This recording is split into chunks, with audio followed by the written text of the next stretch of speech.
यहाँ से बच्चों अब हम आज का चैप्टर नंबर 2 पार्ट नंबर 2 करेंगे मानव संसाधन। मानव संसाधन जिसमें हमने जनसंख्या को देखा, जनसंख्या घनत्व को प्रभावित करने वाले कारक। जनसंख्या को प्रभावित करने वाले पहले देखे भौगोलिक कारक, जिसमें स्थलाकृति थी, सिंचाई की सुविधा, जल की सुविधा और अन्य सुविधाएं, परिवहन आदि की सुविधाएं देखी। अब आ जाते हैं जनसंख्या को प्रभावित करता है सामाजिक कारक। सामाजिक कारक किस तरह से प्रभावित करता है?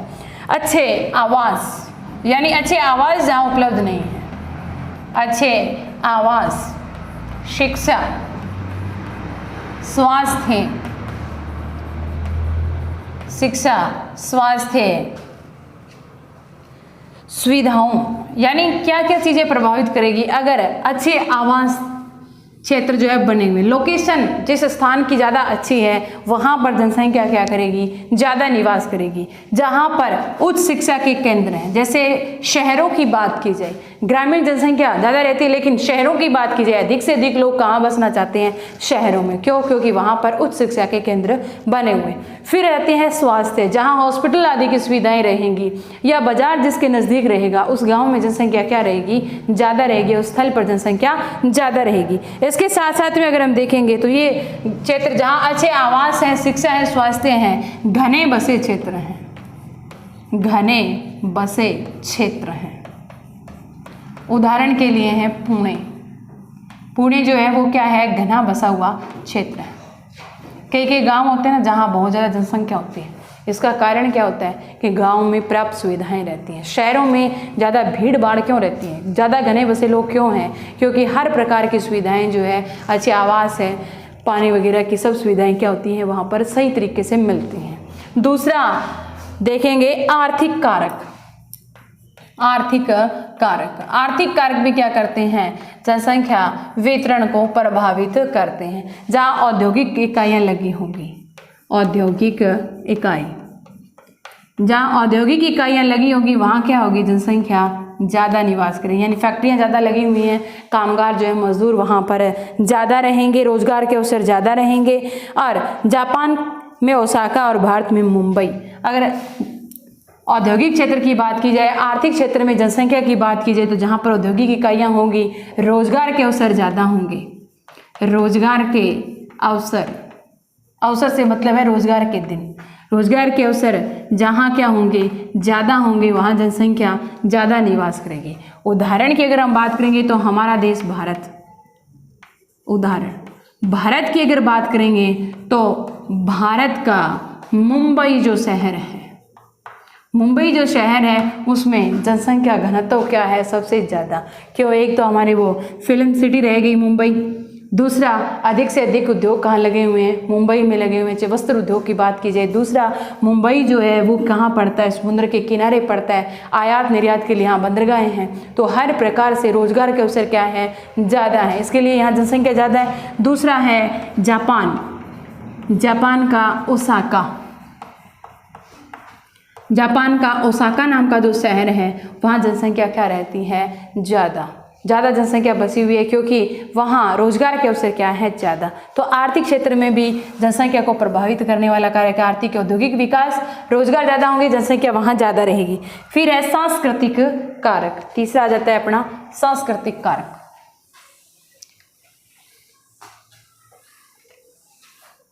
सांस्कृतिक कारक, सांस्कृतिक कारक,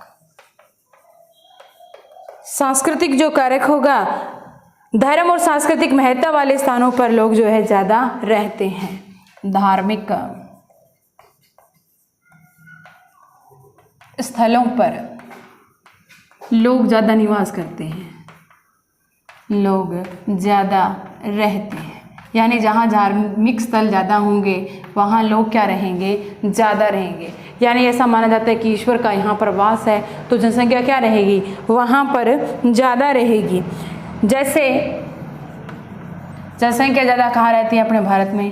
वाराणसी, वाराणसी जो है वो समतल जगह पर बसा हुआ है, इसके लिए वाराणसी में ज़्यादा जो है वो लोग रहते हैं। इसके अलावा दूसरे देशों की अगर बात की जाएगी तो यरूशलेम, कि ईसा मसीह का जो है जन्म स्थान है, ईसा मसीह ने यहाँ पर जो है प्रवचन दिए थे। यरूशलेम वेटिकन सिटी, वेटिकन सिटी।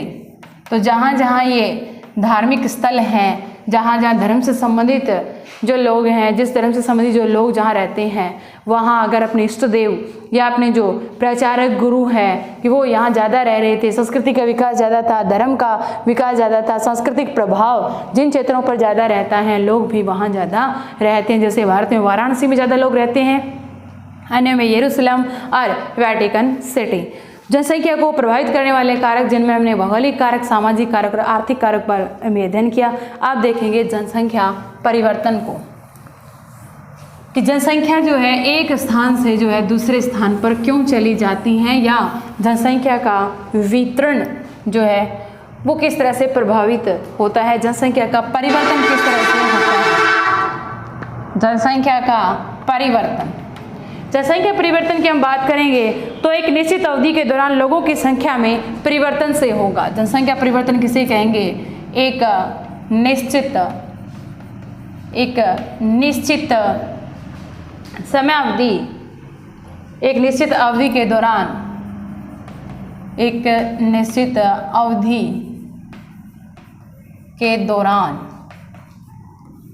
एक जो समय होगा, उस निश्चित समय के दौरान लोगों की संख्या में परिवर्तन, लोगों की संख्या में परिवर्तन,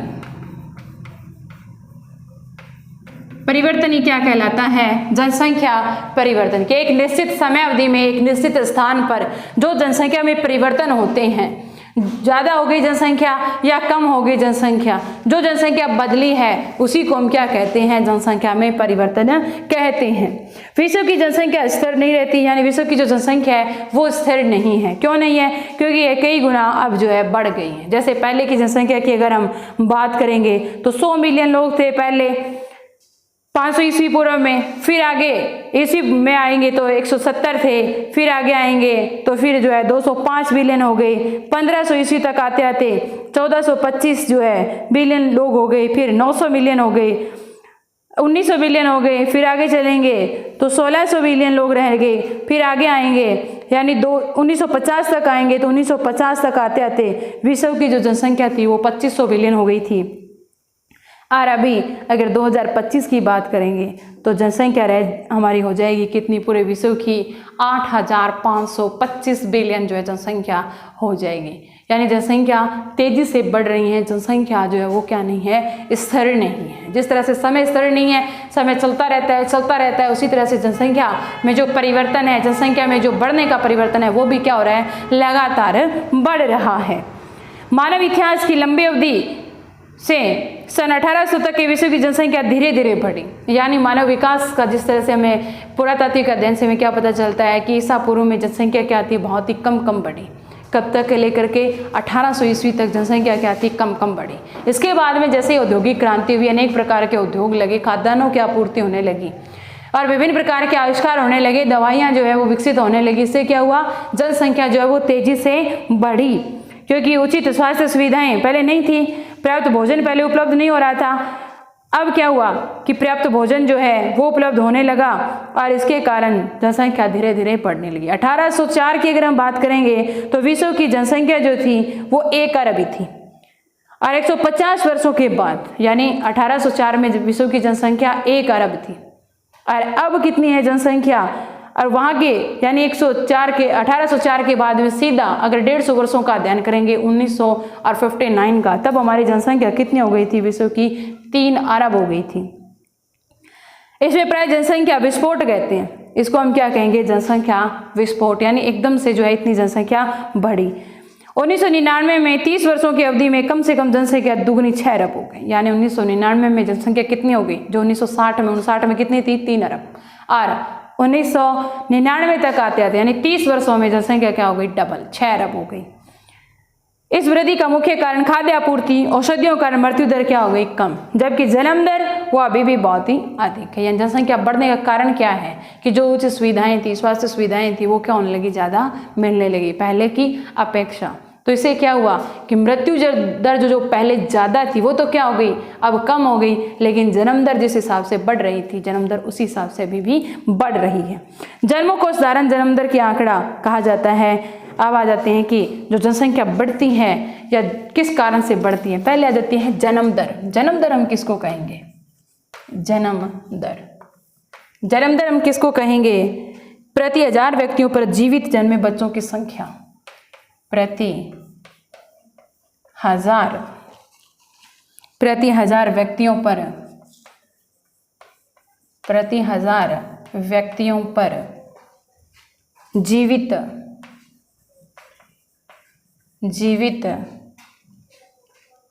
जन्मों की संख्या, जीवित जन्मों की संख्या। जीवित जन्मों की संख्या से क्या मतलब होगा कि प्रत्येक 1000 जो व्यक्ति है उनके ऊपर जो है बच्चे जितने जन्म लिए हैं उनमें से जीवित जो बच्चे हैं वो कितने बचे हैं, वो क्या कहलाएगी, जन्म दर कहलाएगी। अब आ जाती है मृत्यु दर। मृत्यु दर वही प्रति 1000 व्यक्तियों पर मरने वालों की संख्या, मरने वालों की संख्या क्या कहलाती है, मृत्यु दर। जन्म दर को हम ऐसे नहीं नाप सकते कि भाई 100 व्यक्तियों के ऊपर ये हो गया, नहीं, तो प्रतिशत में अगर नापेंगे तो 100 पर आ जाएगा, दर में अगर नापेंगे तो कितने पर आ जाएगा, 1000 जो है वो आ जाएगा। फिर आगे मृतकों की संख्या को मापा जाता है। फिर एक और तत्व जो है जनसंख्या में वो आता है प्रवास का।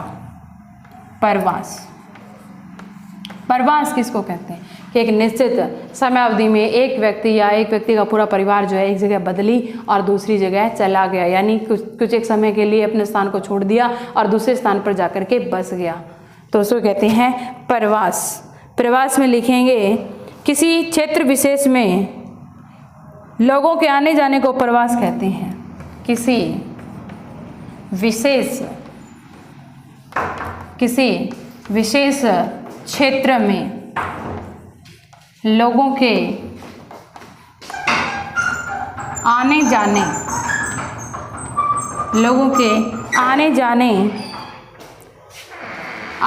को क्या कहते हैं, प्रवास। किसी विशेष समयावधि में जो है लोग अपना स्थान जो परिवर्तित करके एक स्थान से जो है दूसरे स्थान पर कुछ एक समय के लिए रहने के लिए आ गए, या 2 साल है, 4 साल है, इसी तरह से अपना स्थान जो परिवर्तित कर लिया, और प्रवास के दौरान जब वहाँ की जनसंख्या बढ़ी तो उसको हम क्या कहते हैं, प्रवास कहते हैं।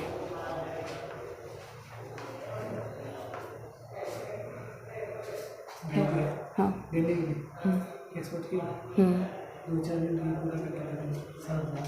कितनी देर में, अभी दे दो तो मेरा काट करके मैं दोबारा बना लूँ। 6 वीडियो है इसमें देने वाले, लेते हो आप।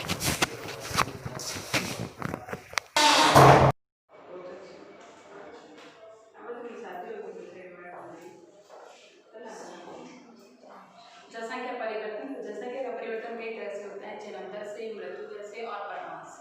जन्म दर यानी प्रत्येक 1000 व्यक्तियों के ऊपर जन्मने वाले जीवित बच्चे।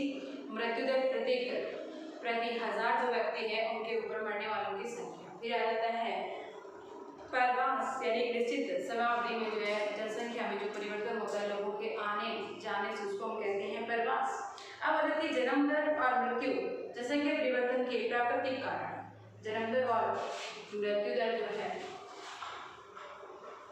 जन्म दर, जन्म व मृत्यु क्या कारण है, प्राकृतिक कारण है। जनसंख्या परिवर्तन के कौन से कारक कहीं आ जाती हैं, प्राकृतिक कारक। अब बात आती है एक देश के में जन्म दर और मृत्यु दर के बीच में अंतर को क्या कहते हैं, प्राकृतिक वृद्धि दर कहते हैं। प्राकृतिक वृद्धि दर किसको, प्राकृतिक वृद्धि दर। प्राकृतिक वृद्धि दर किसको कहेंगे कि स्वाभाविक रूप से जन्म लेने वाले और मरने वाले जो व्यक्ति हैं उनको क्या कहते हैं, प्राकृतिक कारक कहते हैं। तो दर किसको कहेंगे कि एक देश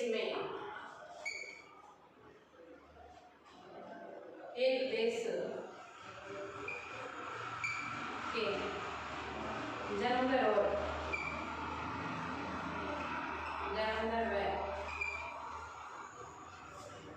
मृत्यु दर के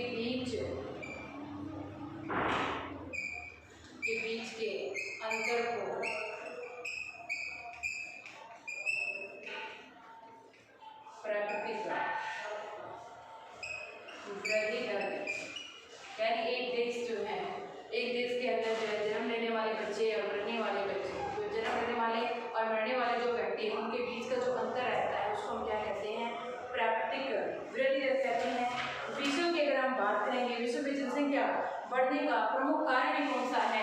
प्राकृतिक वृद्धि दर है, यानी स्वाभाविक रूप से जन्म ज़्यादा जो है बच्चे ले रहे हैं, उसकी अपेक्षा मृत्यु दर जो है वो क्या है? कम है। प्रवास से जो है अन्य कारण हो सकता है। दूसरा कारण कौन सा हो सकता है?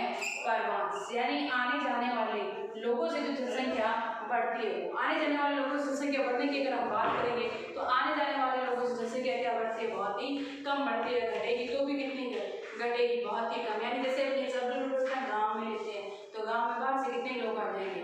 10 आ जाएंगे, 20 आ जाएंगे, चले जाएंगे तो कितने चले जाएंगे? 10 या 20। लेकिन वास्तविक जो वृद्धि होगी वो किससे होगी? जन्म दर से होगी। और मृत्यु दर अगर कम रहेगी, जन्म दर ज्यादा है तो जनसंख्या क्या रहेगी? बढ़ेगी। लोग एक देश में देशों के बीच एक स्थान से दूसरे स्थान पर जाते हैं। लोग क्या करते हैं? प्रवास हम किसको कहेंगे? कि एक स्थान से या एक देश से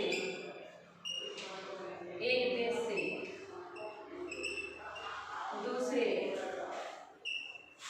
देश में लोगों के आने जाने से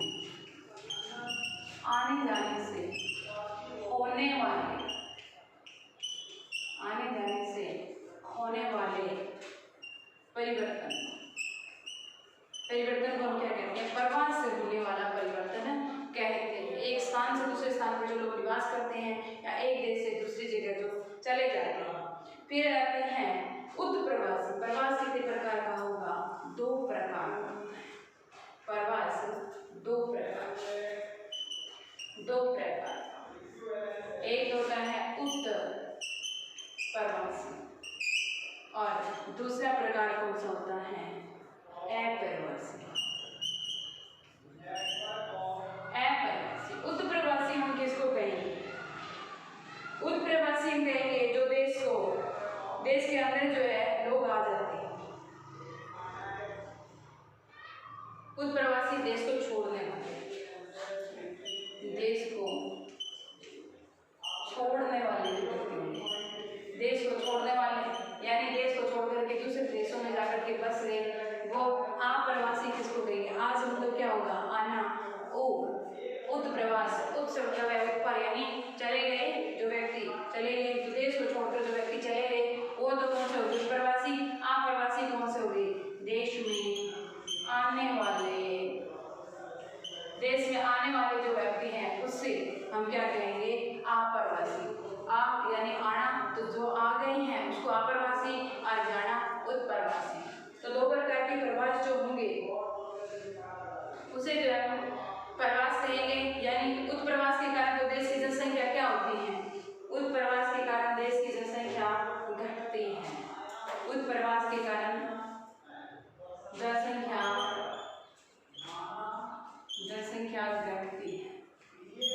घटती है और अप्रवास के कारण जनसंख्या क्या होती है? जनसंख्या बढ़ती है। घटती कैसे है जनसंख्या? ये तो उत्प्रवास के कारण जो है लोग चले गए, अप्रवास के कारण क्या होगा? लोग आएंगे, जाएंगे तो क्या होगा?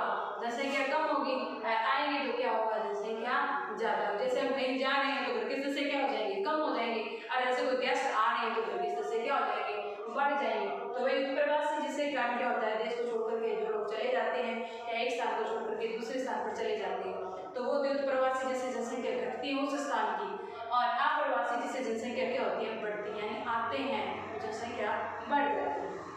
फिर आगे राष्ट्रीय प्रवास की सामान्य प्रवृत्ति है कि लोग अच्छे आर्थिक अवसरों की खोज में जो है कम विकसित राष्ट्रों से अधिक विकसित राष्ट्रों में जो चले जाते हैं। यानी आर्थिक कारण क्या होता है? कि जहाँ रोजगार के अवसर ज़्यादा होंगे, जिस देश की मुद्रा ज़्यादा स्ट्रॉन्ग है, जिस देश में ज़्यादा रोजगार के साधन उपलब्ध है, तो लोग वहाँ पर चले जाते हैं। जहाँ पर अविकसित जो राष्ट्र है, जहाँ पर रोजगार के साधन उपलब्ध नहीं है, तो वहाँ पर लोग जो है नहीं रहते। जिस तरह से ग्रामीण क्षेत्र की बात कर लें और शहरी क्षेत्र की बात की जाए, ग्रामीण क्षेत्रों में क्या होता है? जिसने क्या करके बसती है, क्या लोग कम यहाँ करके बसते हैं, जिसकी जॉब होगी वो गाँव में आएगा और जल्दी से जल्दी कहाँ जाने की कोशिश में रहेगा? शहरों की ओर जाने की कोशिश में रहेगा। तो स्वतंत्रता के समय जैसे 90% लोग गाँव में रह रहे थे, और अब जो है लगभग 70% लोग गाँव में रहे, 20% लोग किसकी ओर पलायन कर गए हैं? उत्प्रवासी हो गए शहरों की ओर, अप्रवासी क्या है? हुए हैं। जिसके बाद में रहते हैं जनसंख्या परिवर्तन के प्रारूप। जनसंख्या वृद्धि की दर जो विश्व में अलग अलग है, यदि विश्व की कुल जनसंख्या जो है वो लगभग तेजी से जो है वो बढ़ रही है। और तेजी से बढ़ने के कारण क्या है, प्रतिरूपों की अगर हम बात करेंगे तो अनुभव कर सकते हैं कि काफ़ी देश ऐसे हैं जहाँ जनसंख्या दर जो काफ़ी ऊँची दर्जे से जो है बढ़ रही है। जैसे केन्या की जनसंख्या वृद्धि जो है ज़्यादा हो रही है। उन देशों में जन्म दर और मृत्यु दर दोनों ही उच्च है। हाल ही में स्वास्थ्य विभाग के सुधार के साथ मृत्यु दर कम हो गई, परंतु जन्म दर अभी भी अधिक है, जिससे मृत्यु दर क्या हो रही है, ज़्यादा बढ़ रही है। यूनाइटेड किंगडम में निम्न जन्म दर और मृत्यु दर के कारण जनसंख्या वृद्धि की दर जो वो क्या है, आबादी जनसंख्या परिवर्तन के प्रति जन्म दर अगर ज़्यादा होगी तो भी क्या होगी, जनसंख्या बढ़ेगी। मृत्यु दर कम है तो भी क्या होगी, जनसंख्या बढ़ेगी। स्तर कहाँ रहती है, जब जन्म दर क्या है, निश्चित ही हो रही है और मृत्यु दर भी क्या है, निश्चित। स्तर जन्म और मृत्यु दर बराबर होगी तो जनसंख्या क्या रहेगी, स्थिर रहेगी। अब आ जाती है जनसंख्या संख्या। किसी देश की जनसंख्या कितनी भी अधिक हो, उसका उस देश के आर्थिक विकास के स्तर में कुछ अंतर नहीं पड़ता। उदाहरण के लिए बांग्लादेश और जापान अति घने बसे क्षेत्र है, लेकिन जापान बांग्लादेश से अधिक आर्थिक रूप से क्या है, अधिक विकसित है कि लोग ज़्यादा। जैसे एक परिवार है, एक परिवार में अगर आर्थिक संसाधन है या रोजगार के अवसर ज़्यादा है, अगर कोई व्यक्ति कार्य कर रहा है और पैसे ज़्यादा सही तरीके से आ रहे हैं तो उसके परिवार में चाहे 10 जने हैं, 6-7 जने कमा रहे हैं, 2-3 जने हैं तो कोई बात नहीं। एक परिवार जिसमें जने 4 ही हैं, व्यक्ति कितने 4 है लेकिन कमा कोई भी नहीं रहा है तो उसकी आर्थिक स्थिति कैसी पिछड़ी हुई है। लेकिन एक जिसकी परिवार की जो सदस्य संख्या 10 है, जिसमें से 7 व्यक्ति कमाई कर रहा है, इसका मतलब क्या है, उनकी आर्थिक स्थिति जनसंख्या वृद्धि होने के कारण क्या है, उसकी आर्थिक स्थिति अच्छी। जैसे जापान और बांग्लादेश की बात करें, जापान की आर्थिक स्थिति बांग्लादेश से क्या है, सही है या ज़्यादा विकसित है। एक संसाधन के रूप में लोगों की भूमिका को समझने के लिए हमें जो गुणों के बारे में जानने की आवश्यकता होगी। लोग अपनी आयु दशा, लोग अपनी आयु, लिंग, साक्षरता स्तर, स्वास्थ्य दशाओं, व्यवसाय और आय के स्तर पर एक दूसरे से भिन्न होते हैं। अब आ जाते हैं जनसंख्या संख्या। एक तो जनसंख्या परिवर्तन, जनसंख्या सैकंड की बात करेंगे तो लोगों की अगर बात होगी तो लोग अपनी आयु, व्यक्तियां लोग अपनी आयु,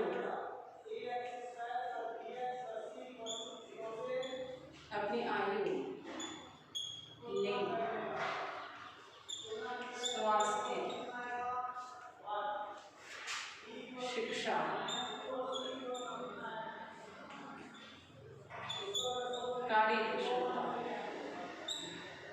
कार्यकुशलता से एक दूसरे से भिन्न, यानी प्रत्येक व्यक्ति दिखता कैसा है, हमें एक जैसा दिखता है लेकिन वह भिन्न कैसे हैं, आयु स्तर में भिन्न हो सकता है, स्त्री और पुरुष हो सकते हैं, उसका स्वास्थ्य सही रह सकता है या खराब हो सकता है, शिक्षा के क्षेत्र में या कार्य करने की जो क्षमता है उससे क्या है, एक दूसरे से भिन्न है।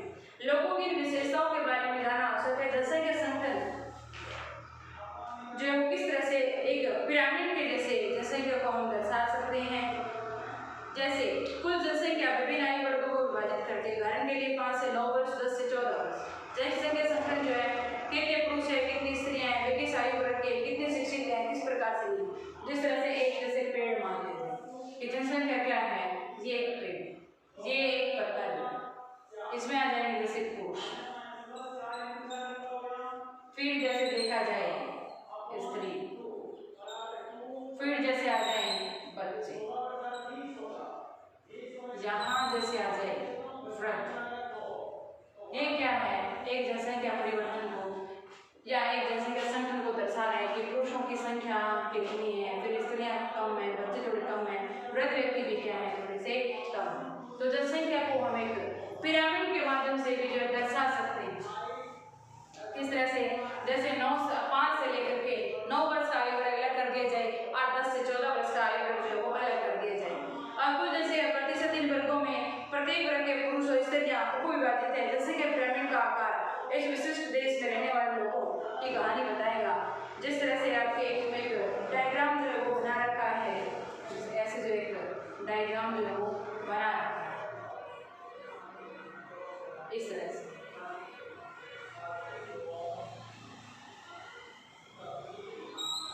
इधर जो है पुरुष और इधर दर्शाई जा रही हैं स्त्री।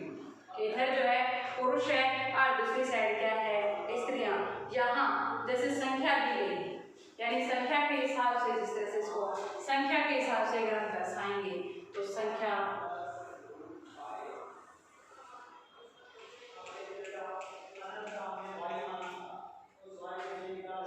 मान लेते हैं, यहाँ मान लेते हैं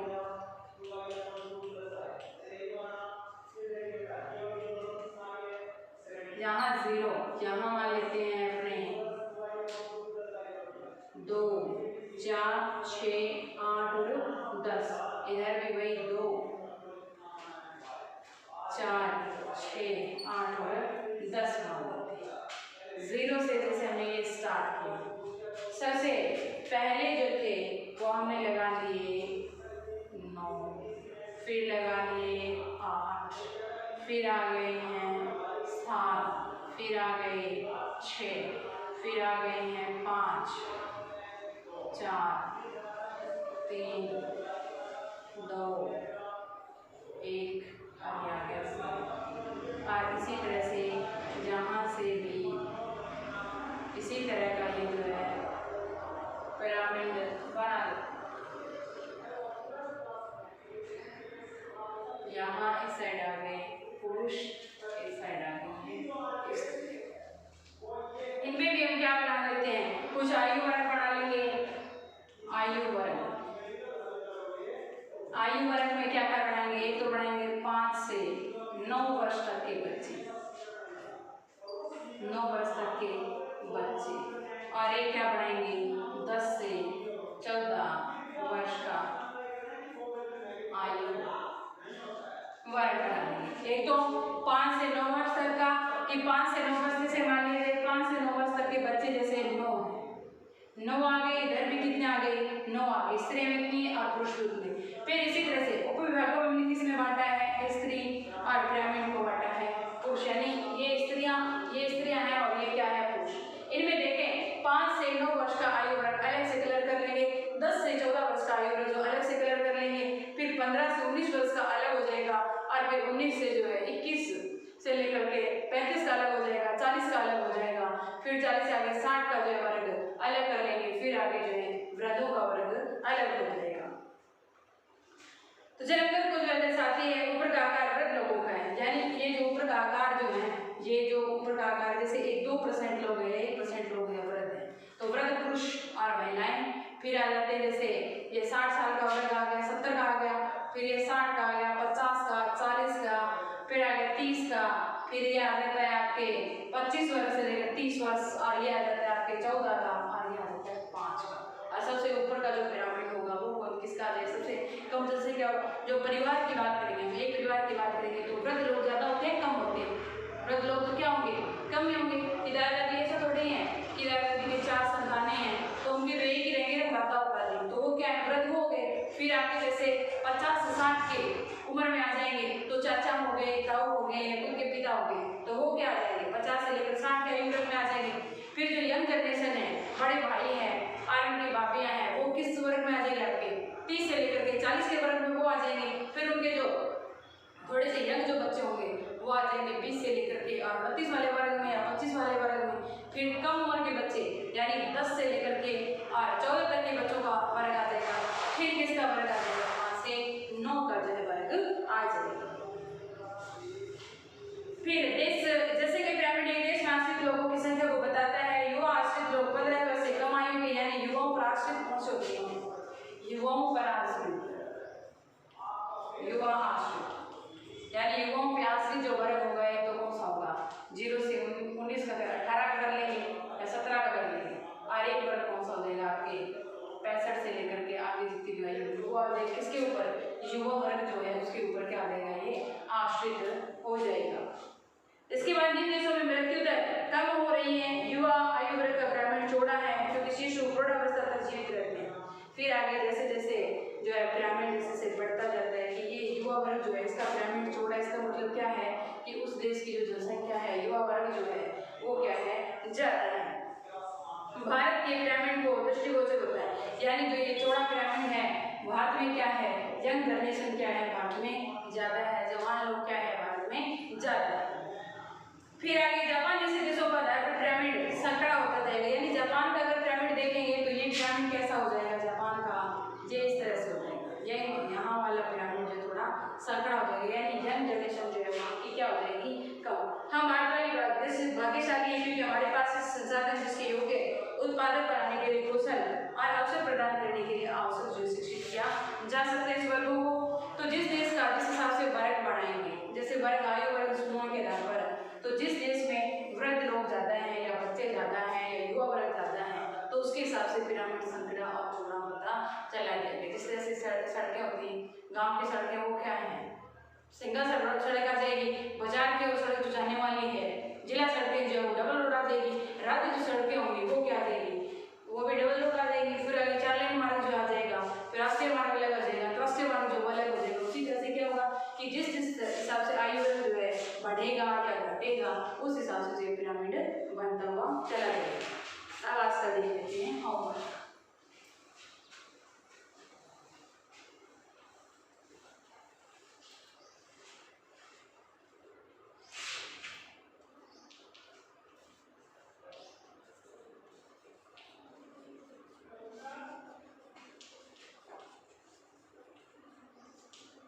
अब आ जाएगा आपका गृह कार्य में प्रश्न नंबर आ जाएगा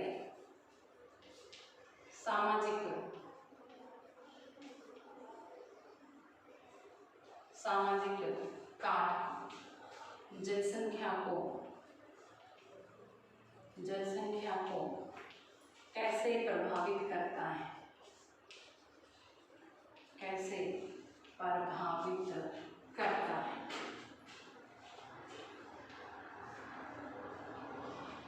प्रश्न नंबर आ जाएगा तो जन्म दर है, मृत्यु दर किसे कहते हैं, जन्म दर और मृत्यु दर किसे कहेंगे। प्रश्न नंबर 3 आ जाएगा प्रवास कितने प्रकार के हैं, प्रवास कितने प्रकार के हैं, प्रवास कितने प्रकार के हैं, 2 उत्प्रवास और अप्रवास। प्रश्न नंबर 4 आ जाएगा प्राकृतिक वृद्धि के 2 घटक कौन से, प्राकृतिक वृद्धि के 2 घटक कौन से हैं, जन्म दर